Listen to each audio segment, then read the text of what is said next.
Hello, and welcome to Sound and Image Lab, the Dolby Institute podcast. This is a show about how artists use technology to tell their stories, and I'm your host, Glenn Kaiser.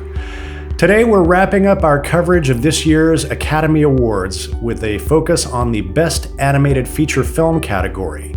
Like last year, we have had a number of conversations with the nominated artists, and we bundled them up into one podcast episode just to make it a little easier for you to fill out your Oscars ballot, whether you are an Academy member or whether you just want to win your annual Oscar office pool. This year, the nominees in this category are Encanto, Flea, Luca, The Mitchells vs. the Machines, and Raya and the Last Dragon. Like our Best Cinematography episode, which we just posted a couple of days ago, so be sure to check that out if you haven't already. We weren't able to schedule time with each of the filmmaking teams to discuss their movies, but I am pleased to say that we have most of the nominated films today on the podcast to bring to you exclusively for the Dolby Institute podcast. For these conversations on Best Animated Feature Film, I'm joined by my colleague Stuart Bowling, who is the Content and Creative Relations Director for Dolby. First up, in alphabetical order, is Encanto. We recently got to speak with director Byron Howard and producer Yvett Merino to talk about the film. Byron and Yvette, welcome to the Dolby podcast. Thank you so much for joining us. Thank you. To talk about your very well-deserved Academy Award nomination. Congratulations. Oh, thanks, Glenn. Thank you so much for having us. Thanks for having us. Yeah, it's awesome. I am always fascinated by the development process, especially on animated films. And I'm always interested to hear sort of the story about what was the film that you started off making and how did it evolve and end up in this wonderful film that we have now? About 5 years ago, Jared Bush, who directed the film with me, Jared and I were still working on Zootopia. Zootopia was not done yet.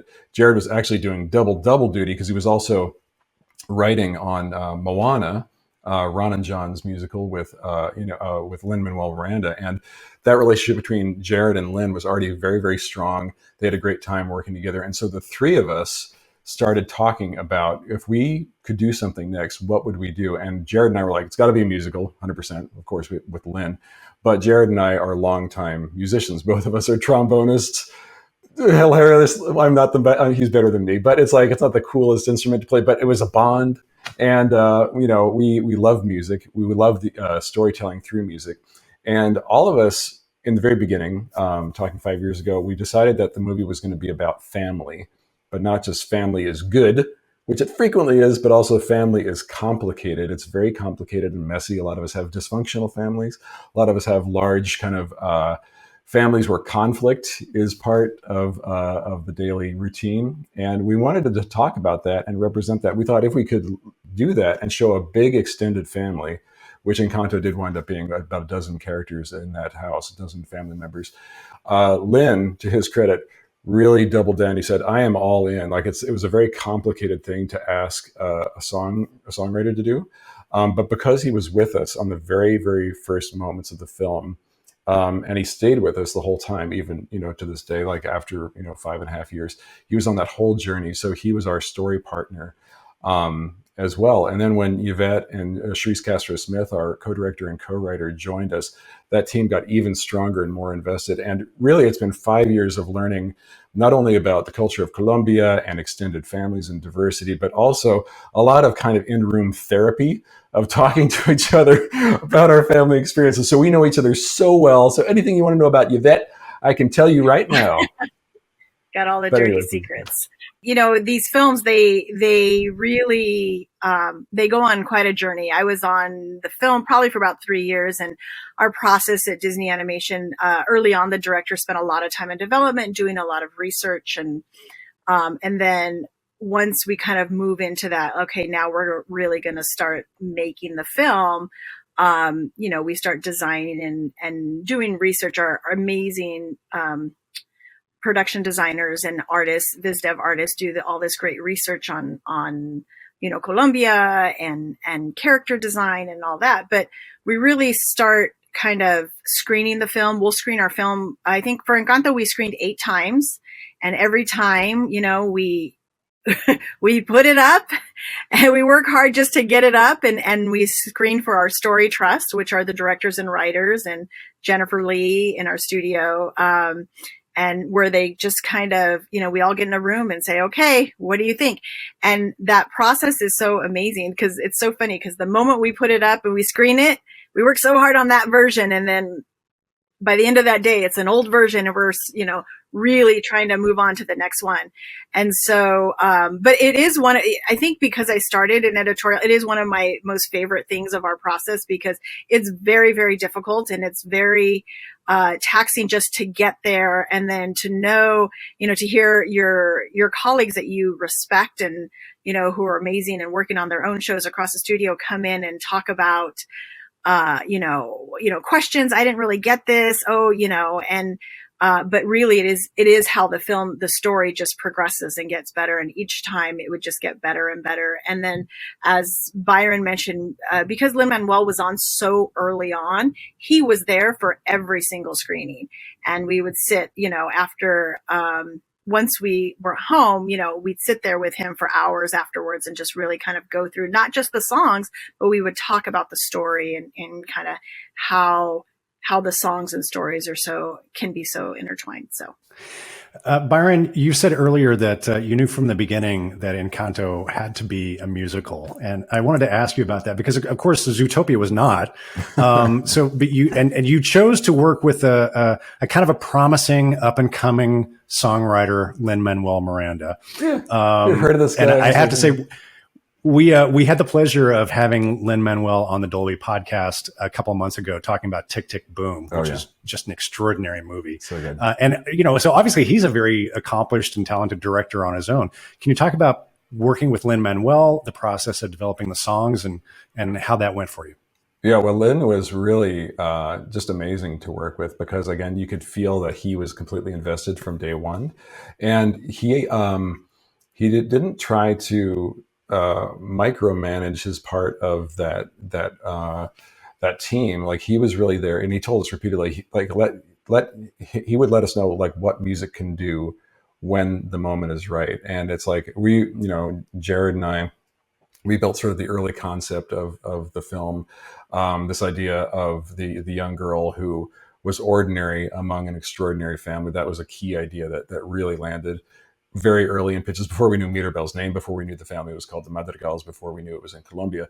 We had that dynamic, and everybody really invested in that character, that unpowered young woman who was trying to figure out how she fits into her family. That was very compelling, and that was compelling to Lin as well. And so as we started to kind of go, we're committing to a great big family, one of the first things in his head was, how do you introduce those characters in a fun way with a massive amount of information? And that became the Family Madrigal song that Mirabel sings at the beginning. It was the first song that he wrote, and it was this just crazy avalanche of lyrics that Stephanie Beatrice just nailed. It was incredible to see her perform that, but it was almost a proof of concept for us, because we had been told, as we are by our peers, that we know we have a lot of information at the beginning of this film. We have a miracle, we have like butterflies, we have a magic house that's alive, we have 12 different family members, each of them looks different, they all come from different places, we have different powers, magic doors.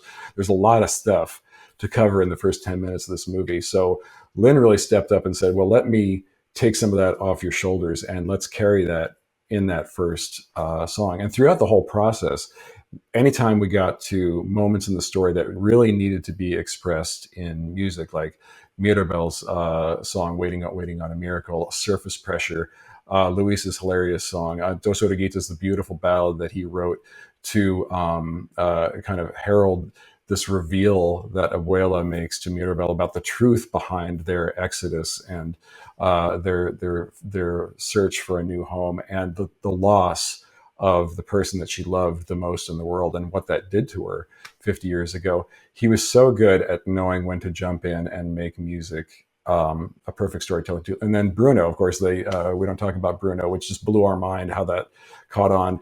It's a great song. So it's good. Amazing song. That's one of the ones that he wrote in front of us, which was pretty incredible. We would have a call like this over Zoom on Friday nights. It's sort of like touch base with Lynn night. It would be 6 o'clock our time, 9 o'clock his time in New York after he put his kids to bed. And we were talking about the Bruno song, and we said, it's a gossipy song. It's got a lot of chisme in there. It's sort of like, he's got this reputation around town about did he see dark things or is he causing dark things? And he's been gone from the family for 10 years, so who knows? And everyone's got a different story. And he just looked at us. He said, I think it's like a spooky Montuno. And he had the piano and he turned around and he went, bum, bum, bum. He literally played the first 3 chords in front of us. And then he said, like, I got it. And he disappeared for about a week. And then he came back and he was like, I'm exhausted. Have a listen. And we listened, and it was all 12 different Lyns singing that beautifully layered song. And it's really what you hear in that final version is almost exactly like what he put together. But yeah, it's so rare for an ensemble song to really go crazy, into the stratosphere. But that one certainly did. That was a huge, delightful surprise. I'm curious, like, you bring up some good points about music is super powerful, and you have such amazing moments in this film. What was your approach to the mix and balancing out all of these elements? We have an amazing sound team, and we have veterans, who have worked with us for many years. Dave Flora I've worked with for many years. But also like Shannon, like our sound designer, was new for me on this time, and he had worked on Big Hero 6, and I met him for the first time on this film. And he was brought to our attention, through our sound department, and they knew he was really good with charactery sound. And that was really important for us. For Casita, the house is a living, breathing thing. And so finding the sounds of the house and having it emote without a face or arms or legs and stuff, it was a huge challenge for the animators, but also sonically, it was a huge challenge for our sound team to figure out what Casita sounded like, and also to represent Colombia. This, like when we were down there, Jared and I and Lynn 4 years ago, I woke up one morning at this little hacienda in Armenia, and I walked outside. It was like 5 a.m, and I couldn't believe the sounds around me, the birds and the insects. And I think actually some of the sound in the movie is from that iPhone, because I held up my iPhone, I just recorded a little video, and it was just everywhere. But it was so immersive, and Colombia is so specific. It's the most biodiverse country anywhere in South America. It was pretty incredible. But getting that specificity right, and then also our teams knowing how to blend that with complex dialogue and music and Colombian specificity in how people speak, and the use of Spanish, and using crowds and making that place feel populated. It was a huge challenge, but everyone was just terrific. This was my first time producing a film. I've been on production on many times. And so usually my job ends when we finish the production side of it. And so really to be alongside and this, to kind of go all the way through posting, see the sound design, and really watch Shannon. And then the sound designer, Nia Hansen, who he worked with, was such, like, every time we'd come in and review different, and I'm like, oh my gosh, you realize how much it just continues to build and get better and better with all the amazing sound design that they did. So it was, for me personally, it was just a great, I felt like I was a kid at Disneyland. I was like, oh my gosh, listen to this. And then you get to, so every time we'd go in for a review, I was thrilled and excited about it. Can you talk a little bit about the production design of Encanto? I mean, obviously, La Casa Madrigal is such a fantastic location. How did that come together? And I noticed, like, there was so much about the color palette and the design sort of evoked emotion for me. Like even Mirabelle's room in the nursery, I noticed that had a very different color palette, and it felt very less magical than the rest of the house. And obviously that's kind of a manifestation of her character as well. So can you talk a little bit about that process? So, we have to give a huge nod to Ian Gooding and Lorelei Beauvais, our production designers and associate production designer on the film. Not only are they amazingly talented artists, but they really love the research part, which is such a huge part of why these films resonate in a big way. And it's interesting because I don't know how well Colombia is known around the world, but for a lot of people, this film will be their introduction to Colombia. That's a huge responsibility. That's a lot of trust that our Colombian friends have put on us.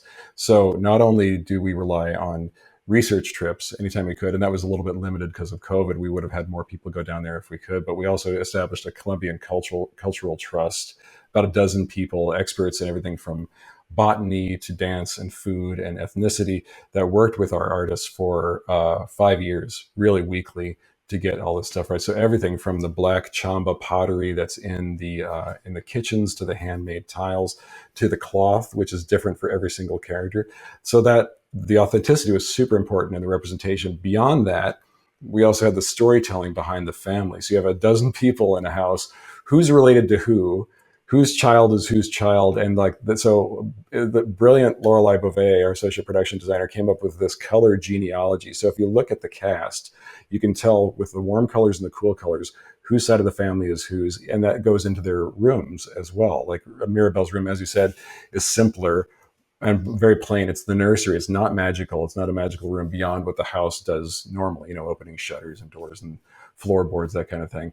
But it's not a special room. It's a room that's meant to be a transitional space, a room for a child to move out of. And we really wanted to get the idea that Mirabel had outgrown that room and she deserved something bigger and better and more sort of like as something more recognized as part of the family. Like even the alphabet on her wall tells you that this is a child's room and she is no longer a child. And she really is looking for a place to step out of that. But you'll see that those color motifs throughout the movie, as well as other motifs like the candle. Butterflies are a huge motif throughout the film. All the yellow butterflies are a nod to Gabriel Garcia Marquez, sort of the father of Colombian magical realism. So that's all the way through the film, especially with the Sortiquitos, but it's all the way through the house. It's in Mirabel's embroidery. Mirabel is actually, with Charisse had this amazing idea, and talking about like when you're a teenager and you kind of draw on your jeans or draw on your peachy. You remember peachies? They're like folders, like when you kind of doodle. Mirabel is the hugest fan of her family. So her dress that she handmade is really a love letter to her family. So everything on that skirt is about her sisters and her cousin and what she thinks is wonderful about her family. There's the candle in there and her grandmother.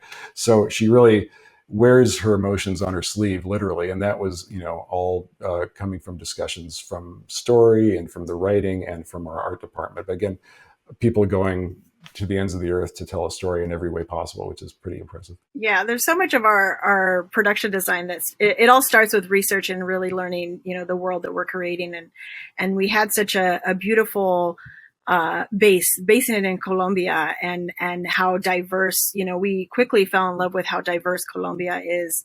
It's in its flora and fauna and its people and its music. Just everything there's so many different things within the country of Colombia. And so, our artists, they do heavy research, but as Byron mentioned, we had our Colombian Cultural Trust and really this is, we had our Colombian Cultural Trust integrated with our artists where they met with them every week. And really it was very early on. We had experts come in and we had some of the trust come in and talk to our supervisors and talk about Colombia and the history of Colombia and really bringing everyone along the journey. And so what was beautiful for me, was that as people came onto the show, everybody took up that responsibility. They fell in love with the country and they took up that responsibility to try to represent it as well as possible.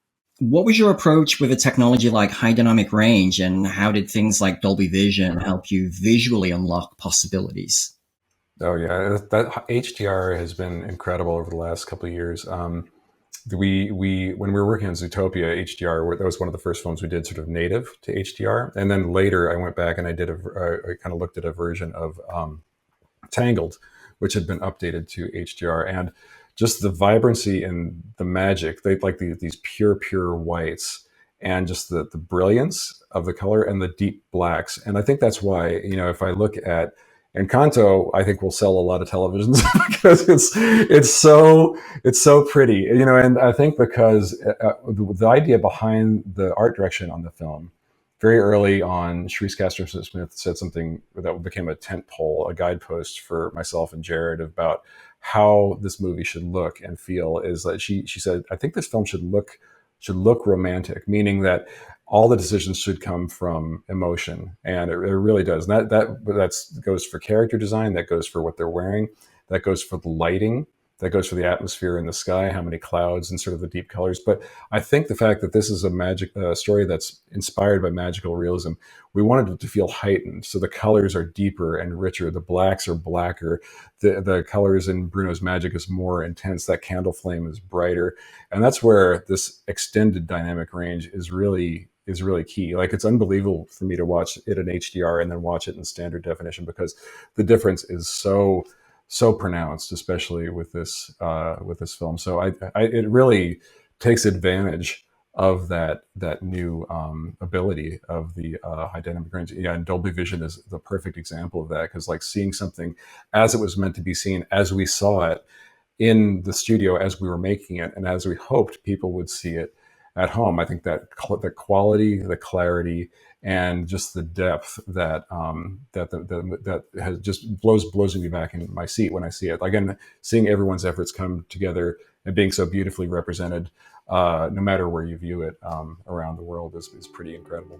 Well, believe me, it's been our pleasure. And it started with watching your movie, which is just absolutely fantastic. And so, like, I don't know how you guys did it, but I cried yet again. What a wonderful story.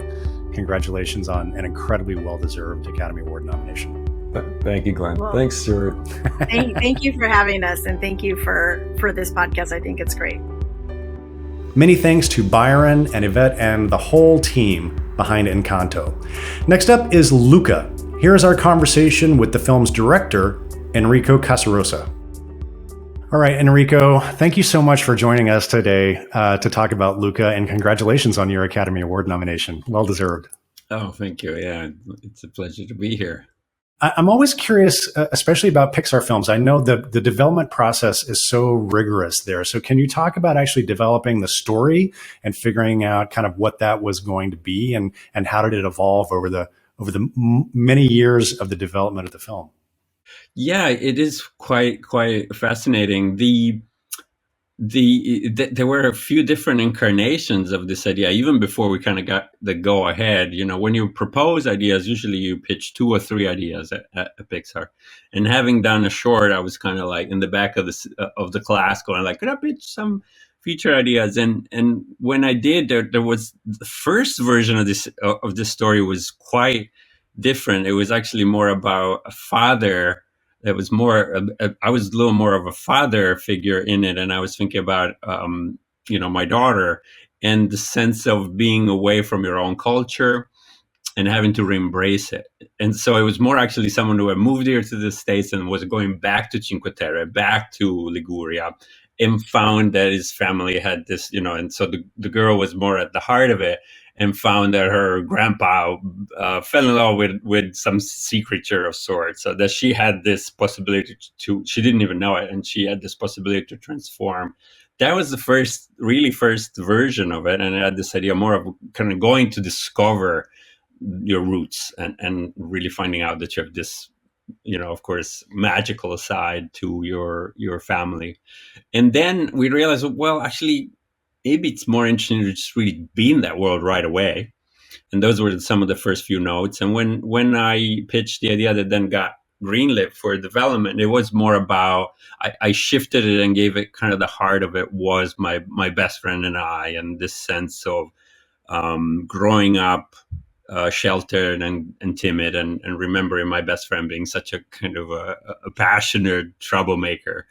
And I thought, when we started talking about it, everybody got really excited, and everybody could relate to that. There's so many of us that have had these strong friendships that have helped us find ourselves. And they're always with someone very different from us, as somehow that complementarity as chemistry, right? Like that we are trying to figure out who we are and who we're not with them. So that's when we started realizing, actually, let's talk about friendship. And our friendship is kind of part architect of your own identity. Like, it's part of finding yourself. Would we be the same if we not had these amazing friendship? And that is when, we dug deeper into really what the movie ended up being.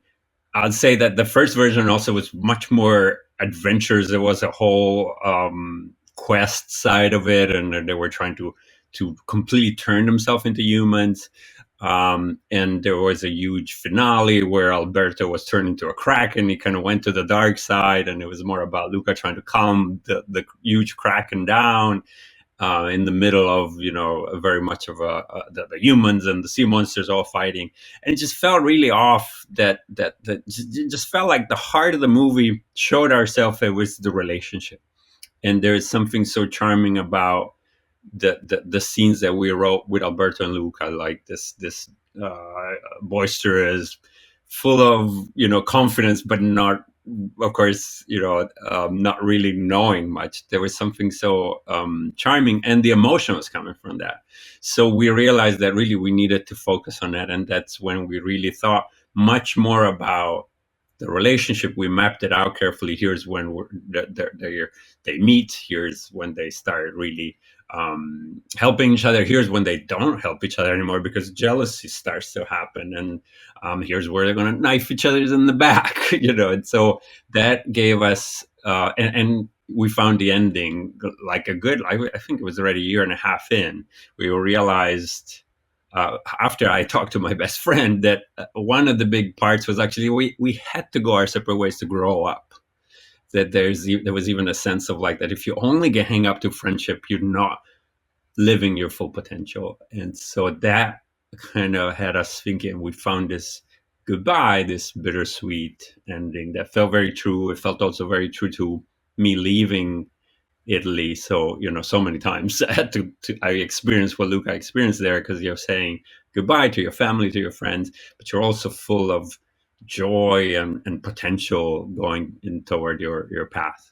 Yeah. So like Luca is told from the point of view of the son. Luca chooses to embrace adventures and danger and works to evade his parents rather than reunite with them. In doing so, we see Luca grow up in the film. What message do you hope younger audiences and their parents take away from the film when they watch it? Yeah, it was really fascinating writing Daniela, Luca's mom, because it's very difficult, right, for all of us to now that I am a parent, right, like to think of that moment where the world is dangerous out there, the world can be unkind out there, and now we have to let our kids take their chances and take some independent, right? If we look at them, and nowadays I think helicopter parenting is so prevalent for many reasons, but how do we give them the tools to really be in the world? So it really felt we wanted to introduce parents that, of course, are very worried. They have very good reasons to be worried, right? The world is dangerous, especially for these sea monsters who are hiding under the sea, and they are not seeing him. That felt very important. Grandma's the only one who sees him a little bit, right? Like she can tell, like, you maybe need to go. And we kept on saying scrape a fin, instead of scrape a knee, it was like, she's the one who could say you needed to go and scrape a fin. And it is a tough journey, because it's a tough journey for Daniela to really not only see him, see that he has talent, see that he knows how to look for the right people in the world that will support him and see him and be there for him. But also, be willing to, release that control, right? That's such a vulnerable thing. I must say, my parents, as I was telling you a little bit my story, they were surprisingly wonderful at allowing us to go out there in the world. My brother flies planes; he's an airline pilot, and here I am. We're all rather far, so there wasn't hanging on, and I think that I'm very fortunate with that, because again, I don't know, I'm very fortunate I found an Alberto in my world that gave me the passion and the willfulness to chase my dreams, but also parents that they were not hanging on too hard, right? So I think it's both the journey of having to really, give a prayer and let go of your kids that have to go out into the world, and also, for her learning about her own prejudice. I think, of course, we built this world where the other is really bad, and so they call the humans land monsters, right? And of course humans call them sea monsters. So the other side of it was having to see that humans are not all bad, and that the other is not all bad. The music in Luca is just stunning, and it's just another wonderful element to this film. Can you talk about the collaboration of working with Dan Roma and the balance between score and source music? It seems there were more source music in this film. Yeah, Dan was amazing to work with. I'm so in love with the music he wrote for us. I think it was an interesting challenge we gave him. One, because we knew a movie like this, I was thinking of the Stand By Me, right? Like where it's a summer movie, it's a kid, there's this, the radio, the needle drop, it's always a part of it. It's just places you there, right? On the summer, on the beach. And so I knew that had to be a big part of it. And I knew that there was this, I was listening to so much of 50s and 60s beautiful Italian songs that I knew would give this wonderful flavor. So he had that existing work to work around, and even the opera you can add, right? Because there was a lot of opera we wanted to, 2 or 3 places where we wanted opera. And he was so amazing at working around it and still finding this really difficult thing we asked him, because I bombarded him with inspiration from Italy, Nino Rota, Nicola Piovani, so many, famous Italian, but very scorish music. And I wanted him to bring some of that to his music so that he would feel Italian. But then I remember, because he did a lot of different demos, and sometimes he would just become Italian and it wouldn't be Dan anymore. So I remember, like, no, but don't lose you, because I love your music. And, Beast of the Southern Wild is something that he scored that I absolutely loved. And he captured something about childhood. It's something about like child adventures, kids' adventures, right? And so I think he totally hit it. We really found that middle where it supported the emotion. It felt Italian when in moments where it needed to, and others just let the emotion soar. I am very much in love with all he wrote for that. And I remember in the first batch he sent, there was immediately Luca's theme, and I remember out of 3 or 4, it was just something of like, that feels Luca like to me, and it's the main Luca theme. And he says, that's the first thing I wrote after we met. So it was, I love that there was an instinct that he found this kind of curiosity and very, I think the Luca theme as an aching for something, like a wish for more in it. I think that I really love. I just noticed it got nominated by the Composers Awards among Best Movies, which I'm so glad, because I think it's a pretty amazing score he did for us. It carries so much emotion. Thinking about those sequences, what were the possibilities that were unlocked for you with Dolby Vision and Dolby Atmos? Because the movie is just stunning in Vision, and it sounds great in Atmos. So what excited you about having those tools as a storyteller? Yeah, it goes back to this wonderful sense of contrast and the depth of the tools now gets like, tenfold. You can go to a scene like our big heartfelt apology from Luca, which happens actually not far from The Big Betrayal, where it's really dark. We're on top of a tower, we're inside a tower, and we're like, let's allow this to be nice and dark. This is really, the colors are more muted. You could really know that would be well taken care of. It could be darker than maybe we've been. That gives you really the ability to know that now you have this extra volume on all the levels, visually and sound, and as as immersive, because again it goes back to what's wonderful about CG animation and the technology nowadays, I think it takes you there. You're a little more immersed in it. That was something that, as much as we wanted to stylize some things, I was always very caring about. And I know, there's nothing that can put you in the middle of this world like amazing sound and amazing image. So I was really excited about just knowing that you would have all these extra levels and of subtlety and of quantity and of strength. So those are, the scenes you're pointing at are perfect. Yeah, because it's like we could punch the saturation to a level that we was like, there's nothing left. I think there's a little bit left to go even more saturated, or moments of darkness, or moments, like another part I absolutely love about the sunset, the dramatic sunset betrayal scene, is that we could also bring not only the oranges and the yellows, but now toward the end of the scene, there's also this purples and blues, because actually the sun is so low, and there's this wonderful sense of this shadow coming over even Luca and Julia, who have, he's the guy who's really screwed up now in this moment. So the depth of those colors, the brilliance of those colors it's just so exciting to know that you can hit it in such a brilliant way. And sound, that's another part that is really exciting, again, because you can really surround it. But for me, from day one, sound was this, it was this kind of traveling back to my memories.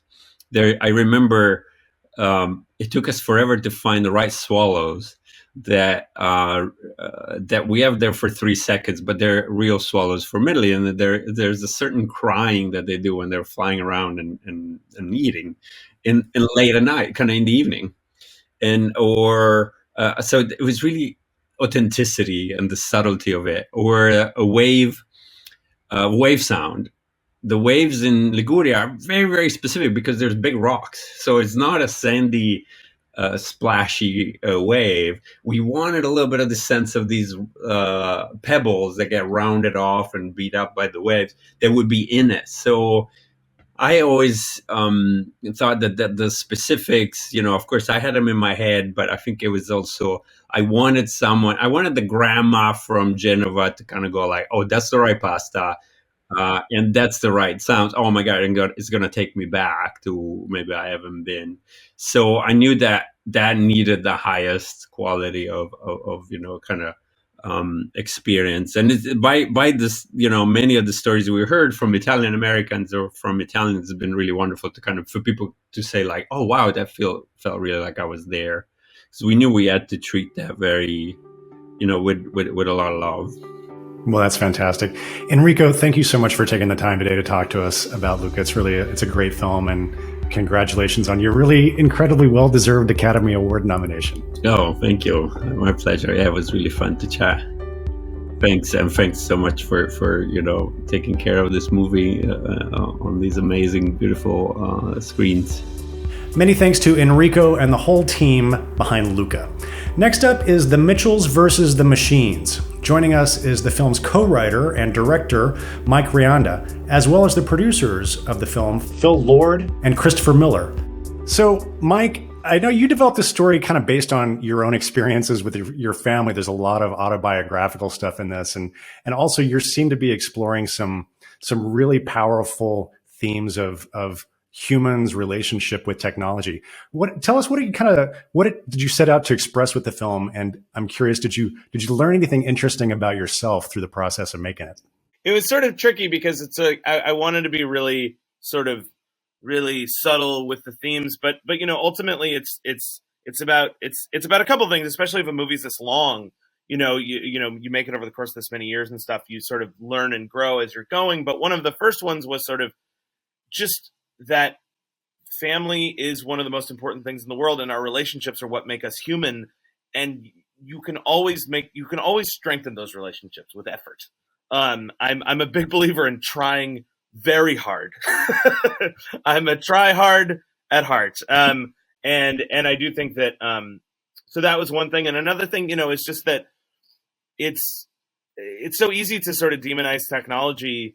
And in many ways, it should be demonized. I'm looking at you, Elon Musk, or whatever. But but I do think that it's also providing so many amazing things. Like we're talking right now on a Zoom link. During the pandemic, I couldn't talk to my parents, without a computer. I learned about animation, and I learned that was even a thing I could do through, meeting people online and stalking cartoonists on ICQ, which is a reference only 4% of the population will get. So technology can bring us all these things, but basically you have to figure out a way to use the technology to reveal your humanity and have it connect you to each other, as opposed to using it as a blockade from your humanity and using it to separate yourselves from others. At the end of the day, these things are tools. We make these movies with a lot of computing power, but a computer is no different than a paintbrush or a pencil. It's a tool that's meant to magnify like the minute human movements of your wrist and your fingers and make them visible to everybody. So we always try to remember that when we're making a movie using all this stuff, that it's meant to amplify our humanity, not flatten it. You bring up a good point now, about tools, and then also the visual style of this movie. It's really striking. You have amazing contrast to like the Lego movie or even Spider-Man Into the Spider-Verse. But here you seem to be blending 2D and 3D, as well as utilizing vintage videos to give even more visual flavor. Can you talk to us about developing that visual style of the film? And did you have to develop any new tools for this particular feature? When we talked to Mike about what he wanted the movie to look like, we knew that we were inheriting the Spider-Verse crew and that they could do anything they wanted to do. And as CG animation's evolution came out of VFX, so it became really good at making things look really realistic and having every hair on someone's head look real, and the water and the leaves on the trees look super realistic. And that wasn't what was most interesting to us. What's interesting to us is using it, as Phil was saying, as a tool to see the artist's hand. And because this is a tool you can make look like anything you want it to, it's really, the limits are only your imagination. And so we had all these artists who were so excited they'd turned all that stuff into looking like you're inside of a comic book. But we're like, well, what is this movie going to look like? And Mike had a really strong vision of what he wanted it to look like, which was that he wanted to feel like it was a watercolor illustration, that all the human world stuff would feel very observed, that it would feel very kind of lumpy and irregular, and you could really feel like it was like a 2D drawing come to life in a watercolor painting. And that would contrast with the world of PAL and the machines and the sort of perfection that is there. And that was a great opening philosophy. And then on top of that, we had Katie Mitchell as our protagonist, a 17-year-old filmmaker who's narrating the story and has this crazy mixed media film style. And so bringing her personality into it and adding her style on top of it, as though she were editing the movie and drawing on top of it herself, just helped make it even more personal, more human, more inside the mind of a 17-year-old film student. And all that stuff together was really hard to get the computer to paint like a watercolor. And so we had to develop a bunch of new tools. I say we very loosely. I don't write code personally, but we sort of knew what we wanted it to look like. And then just to get it to happen took a lot of R&D and a lot of, breaking of things that used to be made. But the end result was something that doesn't look like anything else, and it feels like its own thing. And I think that's what's great about animation, is that every film should be distinct from one another. It's just as like every painting you see in an art museum, you're like, look at this pointillist painting or this Van Gogh or whatever. They all have their own style, and anything you want. Or this Goya is different than El Greco, right? Those are two different interpretations, often of the same events. And it's interesting just that, Chris, you said that the only limit is your imagination. And on top of that, we all work really hard not to be limited by our imaginations, but rather to find ways to like discover things and push out the boundaries of what we can imagine when we start the picture by collaborating with other people, and they are going to give us an idea, and then together we're going to trip over something, and that's going to like grow what we imagine a movie can look like. And making this film was an epically long process of expanding what we thought a movie could be. I wanted to ask you about the production design, just and the look and feel of the spaces. Obviously, I love, Chris, what you were talking about contrasting the world of the Mitchells, which is very lumpy and irregular, with the PAL headquarters and that technology. I mean, I was just loving the look of the PAL headquarters, all that stuff. It sort of felt like a distinctive kind of 80s graphics vibe. And I think even one of the characters refers to it at one point as looking like a Journey album, which just made me laugh out loud. But can you talk a little bit about, like, what was your guiding principle behind the look and the development of that technology, the technological world? Well, Lindsay Oliveros, who's our production designer, did an amazing job. And she was sort of one of the people who spearheaded, we wrote this like goofy manifesto before we started the movie. And one of the things is that the places should look real. So it's like, this hotel room that I'm in has a bunch of junk on it. And already I know, I just got here. And we wanted to try to sort of have that in the human world. So when we put that up on the wall and we got excited about those illustrations, we wanted to see, like, okay, what is the exact opposite of that? And it was like, and one of our great artists found like these James Turrell installations and Olafur Eliasson, and he's cooler than us, and he's like, check out this installation art. And we sort of like combine that with like, sort of the language of tech apps, which are like very bright and very colorful and very simple, and tried to say, okay, what if you took away all the curves and all the squiggles, and it was just straight 2001 Space Odyssey, like every shot is symmetrical. And so we got really excited about the contrast between those two things. And also just, thematically too, it's like these robots are sort of perfect, but those spaces are cold and sad, and whereas like a sort of more human space might be more messy, but it's also like warm and inviting a little bit in its messiness. So we were trying to sort of contrast those two things, and the art team did an amazing job. It's always fascinating for us to hear as well how people collaborate. And obviously this is a very personal story from Mike. So Phil and Chris, how did you see your roles in developing and producing the film? And how did the three of you find your rhythm? We're just trying to amplify what Mike had started and what his crew had developed with him. And just trying to make sure, in part, that if you're going to make a manifesto, to make a movie that is, something that no one has seen before, to like make sure that we support that and hold him to it.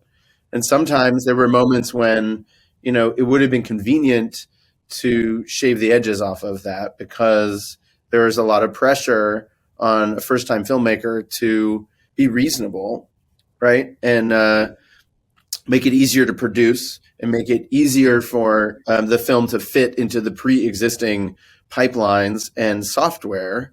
And we got the fun job of saying, like, sorry, there's nothing reasonable about making movies. That nobody walked out of a movie and said, gosh, I love that movie. It was so reasonable. And it seemed like the people who made it were great at compromising. And they probably came in under budget, which is my favorite part of it. So, you want, and so we were able to do that. And we're really happy to be invited to the party and be able to help Mike. Yeah, we also was sort of like a blocking and tackling a little bit and making sure they had the room to push it as far as they wanted to go and to encourage them to go farther on a visual level. It was vouching for the movie. We promised the studio that it would be good and that we were staking our reputations on it with them. So they were more comfortable. And they were more comfortable letting Mike go farther. And then it was a lot of time in the edit bay with Mike and hanging out and working on the scenes and, pitching ways to make them more interesting or more emotional or funnier or just not expected, and working every moment. And it was a great collaboration because Mike is as crazy and passionate as his manifesto was. And he was really open and excited to do whatever it took to make the movie better. And he was also, fiercely protective of his crew and passionately a great cheerleader for them and all the ideas that they were bringing. And so it was a really, really positive collaboration. And just from my end too, I mean, really, truly, these guys were my heroes. And it was like they were like, can we help make your movie better? It's like, yeah, dog, get in there. But the thing that was interesting to me is I thought I was the craziest cartoon person you could be. I was like, no one can love cartoons more than me or hold them to a higher standard. And they're like, get ready. And it was so cool because it was like, the thing that I noticed is that every single decision, every cut, every line, every sound effect, every look at, what they would question and be like, okay, could this be better, more surprising, more interesting, whatever. And one example I actually just gave, which I already have the drawings for, is there was a bomb USB in the movie. And I was like, oh yeah, the bomb will help, Katie will draw a little bomb on there and help the audience remember that it's a bomb. Great, done. And it was like late in the movie. And I remember Chris and Phil were like, could that bomb be more interesting? And I'm like, guys, there's so many other things to do. I think we're good. And then they're like, no. Well, let's think about it. And then sort of one of them drew this. And like, I was like, God damn it, that is better. And when you watch the movie, it's like, just imagine that happening times 1,000, just all these moments where it's like, could this be better? Could this be better? And then we come up with, that was an easy one, but oftentimes it's just like, this scene is lacking. Let's attack it 15 different ways, and then we do like 3 different versions of the scene. We look at them all, and then we try to sort of see which ones are, which ones ends up being the best. And it's really rigorous and intense, but it made the movie so much better. Can you talk a little bit about I'm just curious to hear stories from your voice recording sessions, because your cast is so unbelievable. And there's so many hilarious moments, like the, Conan O'Brien and the flight attendant, that's a harmful stereotype line. I was just laughing all the way through here. So like, how much of that stuff was improv with that amazing cast that you had? Because we know they're all very strong comedy players. How much of it was your scripting genius before you got into those recording sessions, and kind of like, it was all that. Next question. No, it was a real collaboration. And that was another thing these guys helped me on. I was sort of used to this TV style of like, get it quick and keep moving. And they were like, no, it was the same thing that we did with the artists. I was really familiar with working with visual artists and being like, okay, give us all your ideas and getting all of the creativity that they had to give. But sometimes I was sort of with actors, I was like, oh, their time is valuable and blah, blah, blah. Maybe I shouldn't bother them. But they just like the artists are like, love to play around and come up with new things. And one thing that we came up with in the room with like Danny McBride was, that staring contest that he has in the beginning of the movie. That was like just a radio play of stuff Danny was saying in the room while we were like throwing suggestions at him. And he's like, there you go, Monch, look at that. That's a spirit, or whatever. And one of our editors like cut just that radio play together over black in an edit. And it played really funny. And these guys were always encouraging us to sort of find, just like we were doing with the art and making it more human by having all the imperfections, do the same thing with the voices. It's just another thing that could make the movie more unique and feel more real. And I'd say that goes for every part of the process. So there's a script, and the script is funny, and then a story artist, we have a great head of story, Guillermo. He would generate an idea that would make Mike and Jeff think about something else. Then we would look at it and edit. We're talking in the room and going, what about this? Mike is laying down scratch track literally right there in a microphone. And then he's like riffing on an idea. And then, we had a very patient editor who was excited to like find the best stuff. And then you take that with the actors. And so it's you're calling it improvising, but it's really just like creating. I just wanted to get a sense from all of you. Our industry obviously is undergoing pretty seismic upheaval right now with the pivot to streaming and, lack of certainty about what's happening in the theatrical world. And I'm just curious to get your sense on what you think about film school and the ways to get into the industry. Because we often, we have a pretty big portion of our audience on the Dolby podcast is students and aspiring filmmakers who are often asking us, like, how do we get into the business, and I'm curious about your sense of like how to form an attack plan in a time of such upheaval in our business. Well, 2 things are really exciting. One is that schools like CalArts There are more of them than ever, and they are more inclusive than ever. And if I'm not wrong, I believe, when Chris and I moved to town, CalArts, like the incoming classes were like largely male, and and they were not that diverse. And now they're, I think, majority female. The other thing that's really exciting is people on our crew, some of them are learning on YouTube, and they're good. And so the exciting thing about this moment, as scary as it is, it's also really democratizing the access. I don't think there's like a one size fits all path to making it in the industry. Film school may be the way to go for you. Maybe studying something totally different is the way to go, or teaching yourself stuff. But I do think that one thing that I think is great to do is just make films, and make films that you want to see, not films that you think will get you noticed by people or will be appreciated by people, or you think that people want to see. It's the movie or the short film or the idea that you're like, oh, that's cool, I want to see that, and it's in a way that only you would do, because that's how you get noticed, and that's how things start to happen for you. And when you make things, you learn. And you start out like Katie Mitchell, where you don't know how to pull a mat, and it sometimes looks a little janky, and you make a bunch of mistakes, and then you're really embarrassed about it, and you never want to watch it again. But then your next film, you learn some of those tricks, and now and you're even better. And so I think that really that's the best way to make it. And there's a bunch of different routes to get there, but that all involves making things. Yeah, I totally agree, because the best thing about CalArts is they force you to make 4 films, and over those 4 films you fail so hard so often, and in this movie we failed so hard so often. Like, the reason why anyone likes this movie is because we failed privately 738 times, and then we showed the good version of the movie after all that was done.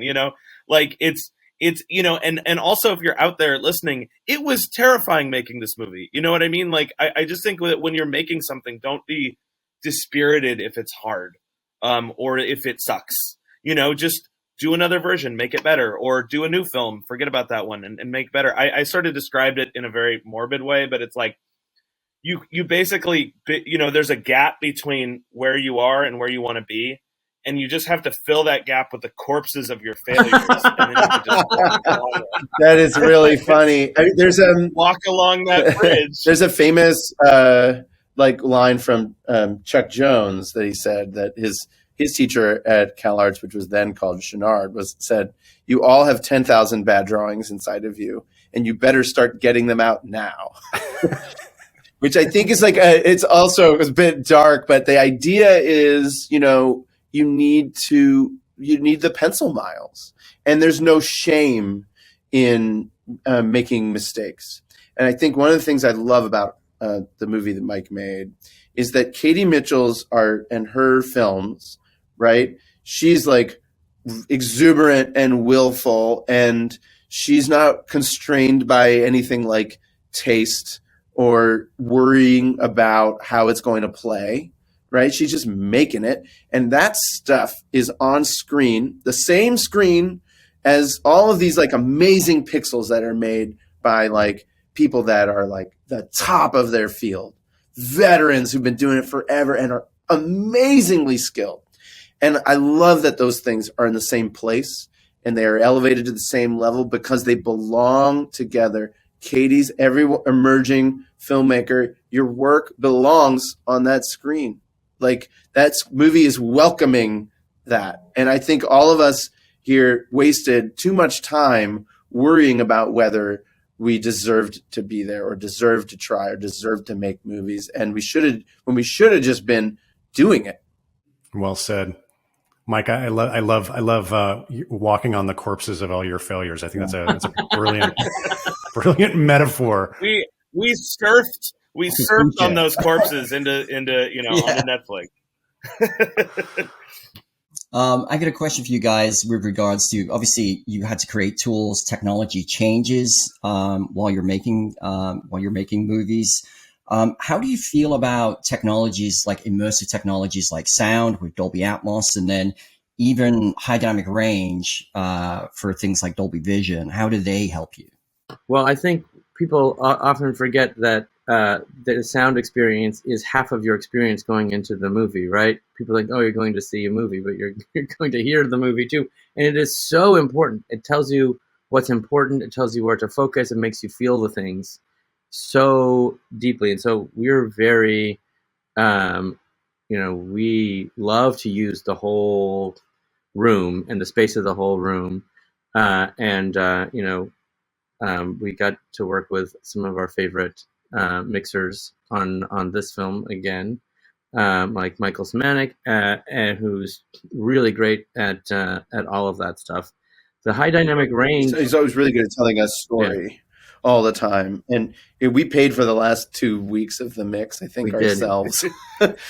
Because we were like, it doesn't sound good enough. One of the several pay cuts we took to work on this movie, which we did with great pleasure.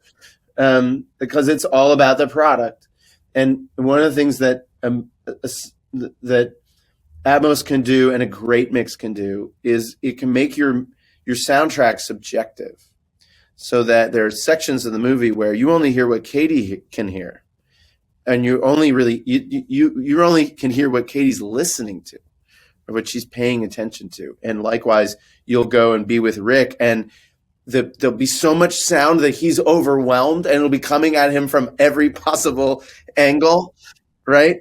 And those dynamics that you get to experience in a great auditorium or a great home sound system, those things are there to be expressive. They're not there to like show off and be like, look, there's sound coming out of 50 speakers all at once. Isn't that great? And similarly with the high dynamic range, it gives you, it's just a tool, and it gives you a wider palette to play with, especially in the dark.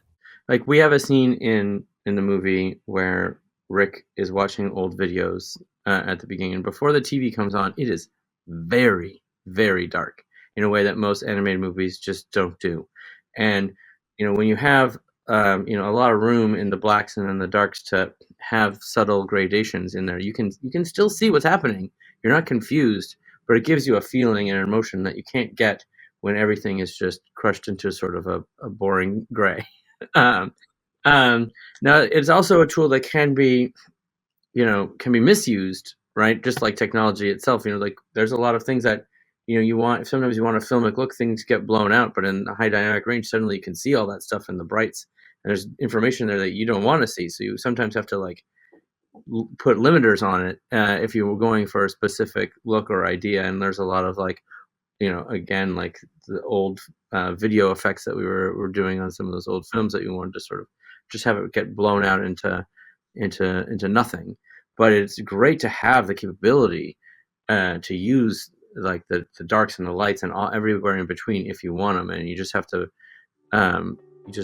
be smart about it. Gentlemen, thank you. It's been such a pleasure to talk with you about this film. Congratulations on your incredibly well-deserved Academy Award nomination, and good luck at a couple of weeks at the Dolby Theater. Well, thank you. Yeah, nice plug for the Dolby. Thank you very much, guys.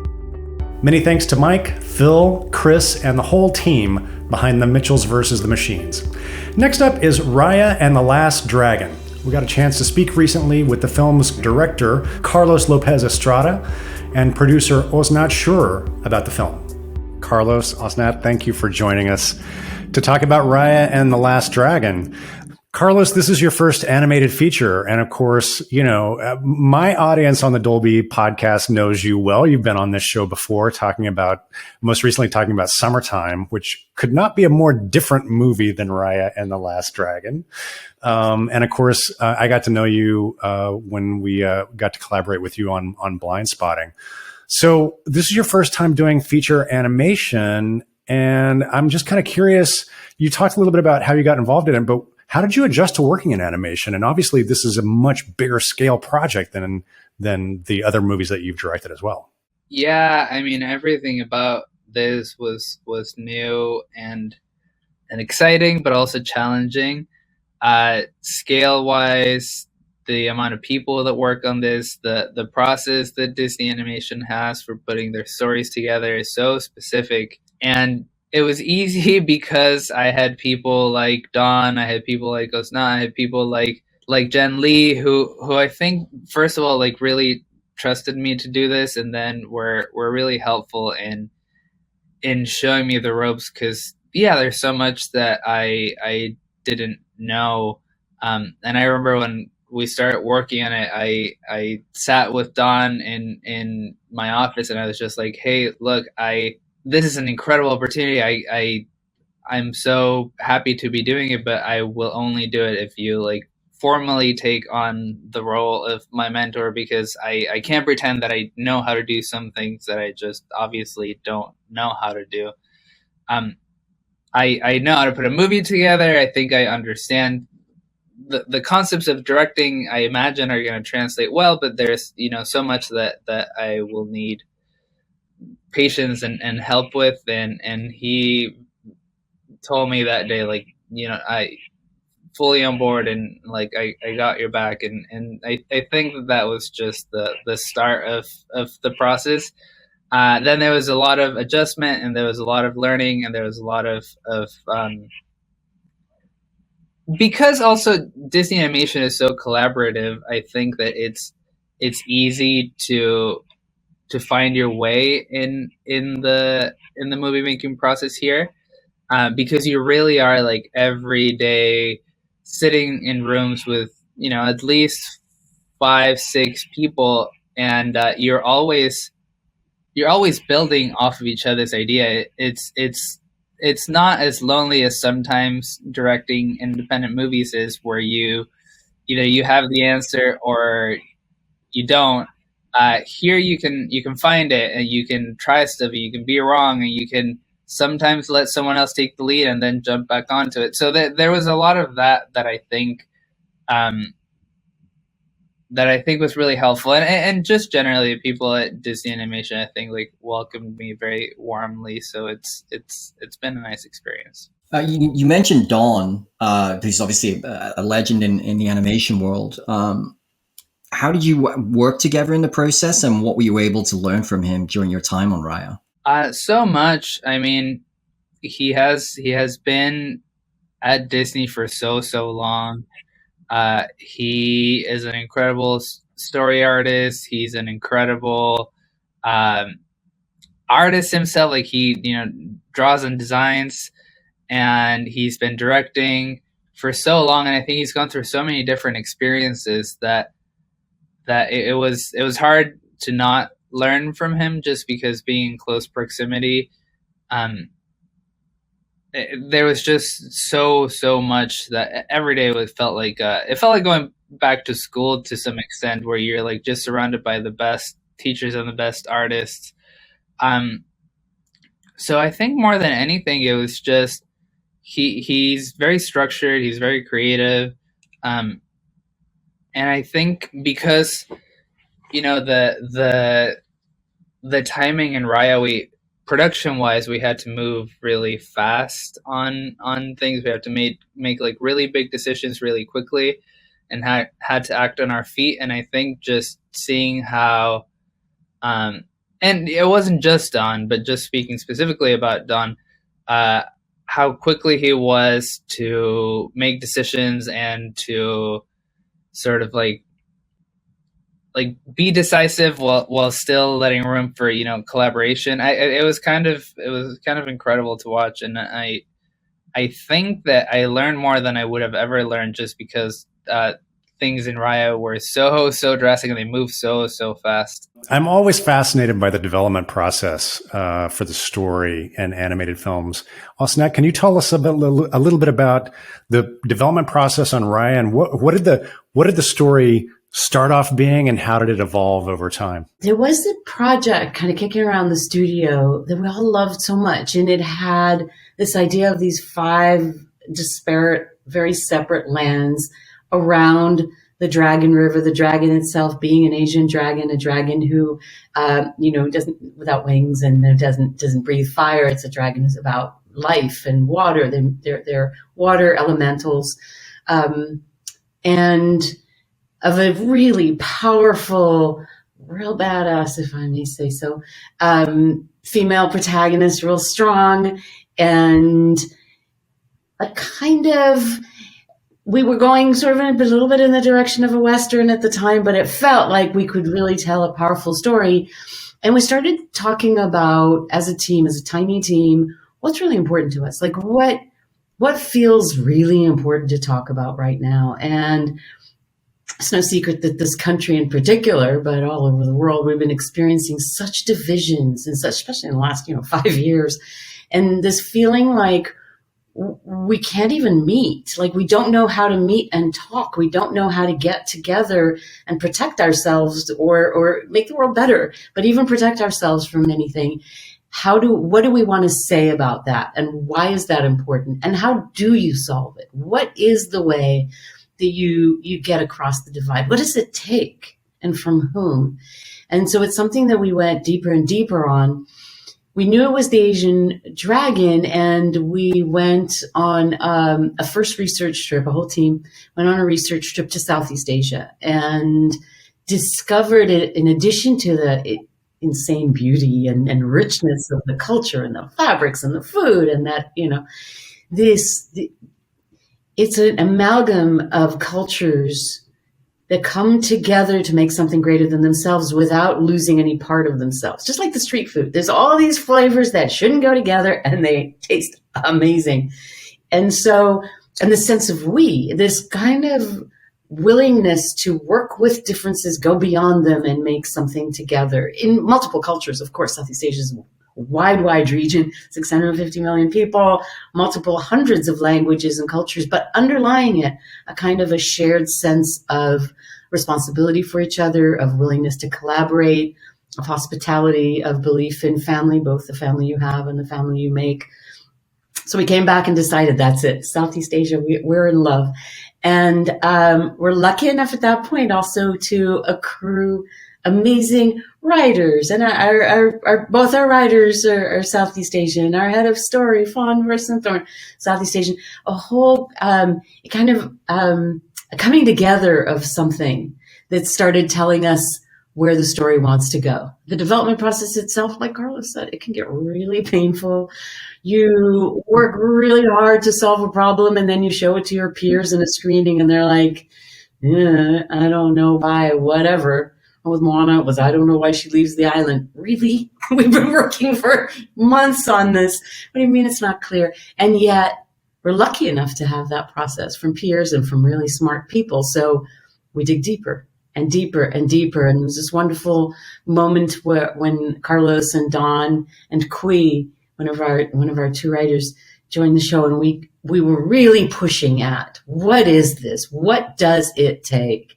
And arrived at the idea of trust, that there is an act of faith, an act of trust that it requires to go beyond the divides that we've created amongst ourselves. And that became the kind of maybe the clothesline that we're hanging the story off of. And in this case too, there's Raya, there's Namari, there's Sisu, there's 3 powerful female lead characters, and getting to really play with that, to work with, well, what would martial arts look like from a character like Raya as opposed to a character like Namari, who's more about strength and elbows and knees. So every detail in our world that continues through the development and production process, and honestly continues even now as Raya is showing up in the park as a walk around character. We're still in those conversations, making sure it's as true to the inspirations, both the cultural ones and the thematics, the things that we really, really care about. And it was amazing for us how life and art started to sort of blend the way we ended up making this film. It was all one big act of trust among 450 of our closest friends that created a movie we're so proud of. Can you talk a little bit about the development of the visual style and the look of the film? There's so many just moments that I found so delightful in the film. I'm thinking about like just the character of Tuk Tuk and the toot and boom insects. I thought that was hilarious. and even like the Droon they're so terrifying. And there's that wonderful moment, like when Raya, when the Sisu starts to leap on the rain. Like, there's so many wonderful visual elements. I mean, can you talk a little bit about putting together the style of the storytelling? Well, these are really the result of lots of research, lots of time, lots of iterations, lots of incredible artists sharing their visions, all in service of the story. Like it really all starts with us meeting in a room and talking about what the story needs. We're trying to communicate this idea of trust. We're trying to figure out how Raya is going to bring these people together. Like it's all in service of that. And then once there's an idea, like we know we need this antagonistic force that is not going to have a body and be sort of like fully sentient, and like we have the brief of what it is that we're after, and then we essentially start bringing in our artists to start ideating on them, and it goes through so many different versions, like some in 2D, some in CG, some just illustrations. They start doing effects tests. It's really, and some of these processes, like I think Osnat can probably give you a lot more of a history in some of them, because she was one of the first people ever involved with Raya before even Don and I joined. So some of these characters, some of these moments, like really go back, I don't know, 5 years into development.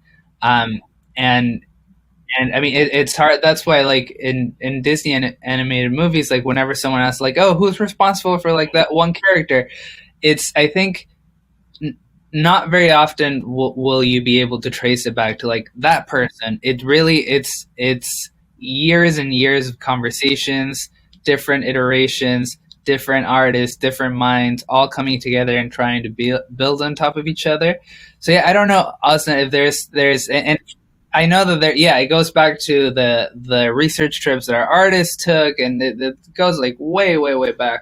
We kind of geek out, right? So we get into these 5 lands, and we worked with Southeast Asian cultural anthropologists and others and architects to help us figure out what are the design principles such as the shapes of your buildings are often a reflection of your worldview. It's not how we build here exactly. So, for example, if you go to the land of Heart and they're still close to the dragon, and the dragon is water, everything is round, like when a drop hits the water, everything has blues. And so we're thinking about the sociology, the psychology of the characters in that land. Then how high up is it? If we're in Spine, well, all right, it's giant bamboo. How do you create something with those same principles from an area that, by the way, is mostly tropical, and translate it into this world? What would they have had? How does it work for the character? What are the colors? We wanted to differentiate each land with colors that are born of who they are. Are you trying to stand out like a merchant in Talon? We're in the purples and oranges and all those beautiful bright colors. Of course, Southeast Asia, the fabrics and the textures and the prints and all of that. So all of that comes together. Some of it research, some of it inspiration, some of it's just somebody comes into the room going like, oh my goodness, I had this thought, what if she can ride this kind of thing that's like a pill bug, but it's big, but it's this, but it's that. How are we going to do this? And when we send off an artist to go do something, we'll fall in love. But we like it and it's all good. And then one day, way later, Don's like, ooh, what if he was a baby right at the beginning? And suddenly we have the cutest thing we've ever thought of. So it evolves with everyone. We had 3 production designers. As they like to say, we designed 5 movies because each land is that different, plus the river. And in the characters, too, it's important to us that Raya is a martial artist. She should look like a martial artist. She should move like a martial artist. Same with Namari. Sisu, the dragon, is inspired by the dragon and the naga of Southeast Asia, and they're water elementals, and they're sacred. So in the design of Sisu, while we wanted her to serve the story that we were creating, we worked really closely with our cultural anthropologist and with others to make sure we're respecting the things that are important in the dragon. her colors, the fact that her crest, the horn, is always going to be the highest in the frame because it's the most sacred. All those things were things we think about deeply and design and design again. And I think it's a tribute to our artists. The drone, we could never draw. You could never capture the idea of the drone on paper. So we're drawing and drawing, and we're all trusting because effects is near the end of the line in our production, and we're hoping, and we know we have all the best people on the show. And when the co-directors, Paul Briggs, did this painting that was close, that was like, oh, we see something here. And literally we just waited for our effects artists to start first in 2D so that we could do a kind of a test to see. It always helps us to understand. And then it wasn't just effects because it was also lighting. And they've got water boiling backwards, and they've got all these things that they put in it in order to create that feeling. We look at it and the directors may go, it needs to be clearer that when a drone turns someone to stone, they become two, because this is all they're trying to do, like a virus. They're just there to multiply, right? So we start working a little bit more on shape, but we don't want a face. We don't want them sentient. We want them to feel like something that threatens everyone and just wants to be alive. This is before the pandemic, I need to point out. This is how we thought of them at the time. So each thing sort of develops on its own, but then someone will come to the table. Our head of environments, CG environments, comes to the table and goes, you know what? So I'm thinking if there's headwaters to the river here and it's going all the way down there, and we're going to go from blue all the way to a deep dark green. Those kinds of things that only we know about, but you kind of feel them. You feel the weight. You feel something's worn. That. So it's a long process, but it's probably one of the most fun parts of making these movies is watching what these artists come up with. I want to ask you about the final battle sequence. Carlos, you were talking about size and scale and having, a lot of characters in and big sequences. And I was just really fascinated by the final battle sequence and kind of the challenges that you faced in putting that together, because, obviously it's the climax of the movie and it's a big, huge battle. But at the same time, you've both been talking about kind of the essential theme of the film, which is trust. And of course, Raya has been like every time she has trusted through this movie up to this point, she's gotten double crossed, right? And so she's really taken this huge leap of faith with Namara at the end and sacrifices herself and is turned to stone in this hope that it's all going to turn out right. So it's such an intimate moment, but yet it's happening in this huge scale, cacophonous, massive battle sequence. So I'm in love with that scene and how it plays out in both of those scales. And so can you talk about how you were able to pull that off and make it work so wonderfully in the very end of the film? Yeah, we were just talking about it earlier today, and someone was asking us what was the hardest thing about the movie, and yeah, there were many challenges, COVID being one of them, but from a filmmaker side of things, I think it was that ending scene, and it was just because, and not so much the battle. I mean, the battle obviously is epic and grand and like just so layered in terms of there's just so much fighting, so many crowds, so many effects. Cinematography is insane. It's not, like, just every element is turned on to max.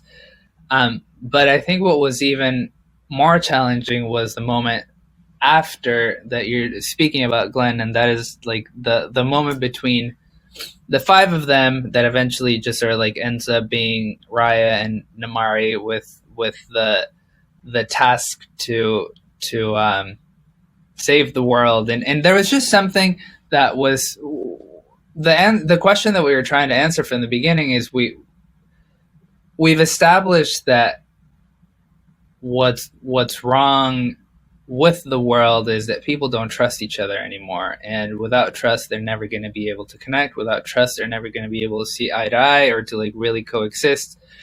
Raya's dad has mentioned that from the beginning.